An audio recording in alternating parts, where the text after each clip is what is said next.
नैहरवा फेरू ससुरवा काहे दौड़ल जाही। ऐनी नैहरवा फेरू ससुरवा काहे दौड़ल जाही। लेनी जाला माई गे छौड़ी तब भाऊ खाही। लेनी जाला माई गे छौड़ी तब भाऊ खाही। मिलल न पढ़ मरदनवा केकरा पर धाही। मिलल न पढ़ मरदनवा केकरा पर धाही। लेनी जाला माई गे छौड़ी तब भाऊ खाही। लेनी जाला माई गे छौड़ी तब भाऊ खाही।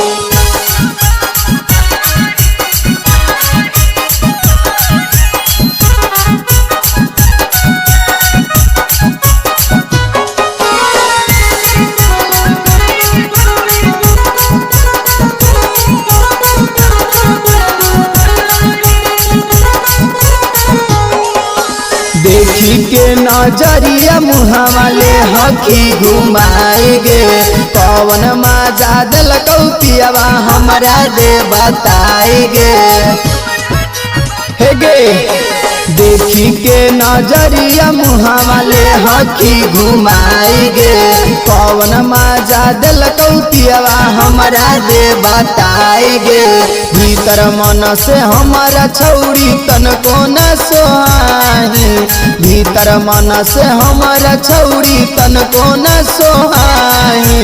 लेनी जाला माई गे छौड़ी तब भाऊ खाही। लेनी जाला माई गे छौड़ी तब भाऊ खाही।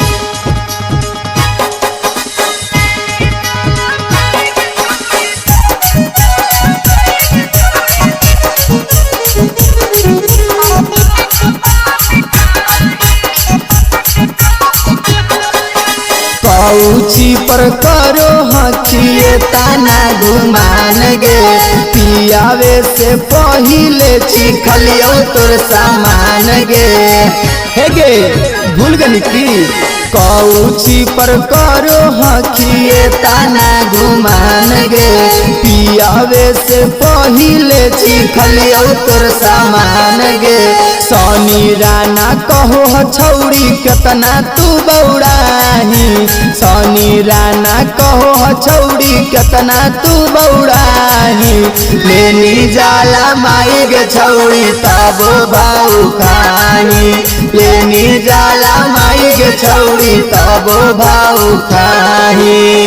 हे गे कौची पर घमंड करो ही इतना।